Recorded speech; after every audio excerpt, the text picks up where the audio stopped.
Congresswoman Lauren Boebert, thank you for the time. Yes, welcome to Washington, D.C., Kyle. That was a long hearing today. Did we learn anything new about Denver's sanctuary policies? Well, I think we've better established that Denver does have sanctuary policies, and so does the state of Colorado. Obviously, we have counties like Douglas County and Mesa County who have put forward a lawsuit to end the sanctuary policies in the state of Colorado that prevent local law enforcement officers from coordinating with ICE agents. And we have heard Denver Mayor Mike Johnston really go on the record and say, well, it's a state law, so my hands are tied here. And also there's an ordinance in Denver that says that Denver city employees will be fired if they communicate with federal law enforcement officers. I asked the mayor if that was the same for all federal agents, employees, anyone in the EPA or the Health and Human Services. And of course it is. It's just for federal law enforcement. And certainly he wants to talk about the warrant piece of that, saying if there's a warrant, then sure, we can coordinate with ICE. But there are many issues before warrants take place. So we heard that, right, El Paso County has got one approach, Denver's got a different approach. In your mind, is it more important for El Paso County to be able to do more cooperation with immigration if that's what they want, or is it more important to have Denver kind of brought in line to force them to be more cooperative? What's the priority? I always prioritize local government. I want our local county commissioners to be in charge of their county. They oversee everything that takes place in their counties, and they do a really fantastic job until higher governments get involved and tie their hands.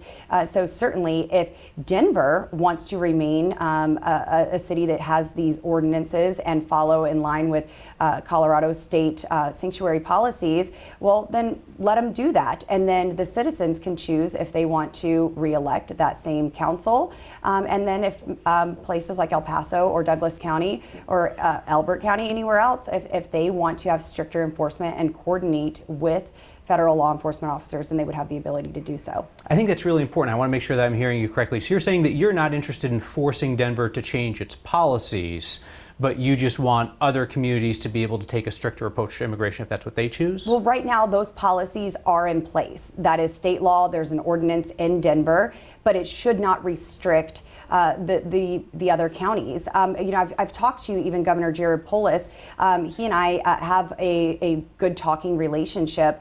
And when Tren de Aragua was present in Aurora, I called him and he said, there's nothing I could do. This is out of my jurisdiction. It's really up to the city of Aurora. Well, Kyle, we weren't hearing that with COVID lockdowns. We weren't hearing that when our schools were shut down. My restaurant was shut down because of state policies. My county commissioners were following those state policies, and then the counties that said we're not going to follow these policies that were put, they weren't even laws that were put into place. It was really just enforcements that they were enacting emergency orders.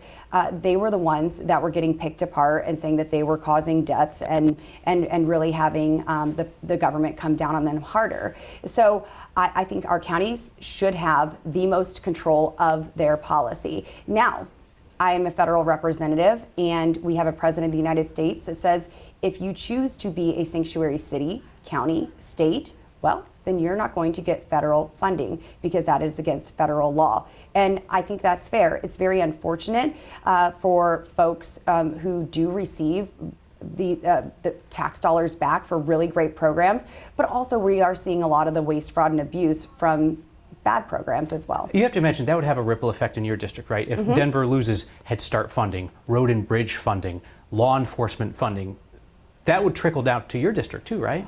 Well, maybe my rural counties would actually get some of the funding instead of everything being funneled to Denver. It's really unfortunate. I have seen millions of dollars come into the state for certain projects, and then those projects only get funded a percentage of what they were promised or hoping for, and then it gets doled out to other parts of the states, mainly areas like Denver, or even when we're talking about roads, well, kind of our ski towns get the most of that funding because that's where the tourism is coming in and they're bringing in money, and we want the roads to be really nice for the tourists. But our farmers and ranchers who are in eastern Colorado and driving I-70 and 76, well, they're the ones stuck with the really cruddy roads, and it's almost like there's an incentive to not drive anymore. It's almost like they're being made to feel the pain of driving a gas-powered vehicle. So you think some of those federal dollars, if they don't go to Denver, might end up in your district? Yes.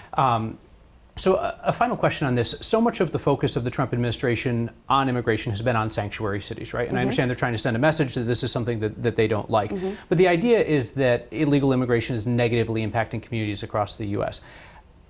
Would you welcome the type of enforcement that we see in Denver to come to your district, whether it's workplace raids or mass roundups or things like that? How is illegal immigration impacting your district, right? Because we talk about Denver, but we know that it's a nationwide issue. Well, Denver is where 42,000 illegal aliens were sent to. So no, you aren't seeing that in Yuma, Colorado. And really, I don't think you're seeing the mass raids. In fact, I've seen your reporting of just one illegal alien being apprehended and arrested and potentially deported after a raid. They aren't going into schools. And it's really just this narrative of fear-mongering that's going on. We want to get criminal aliens out. And anyone who is here illegally has broke the law, and of course, like, that needs to be dealt with.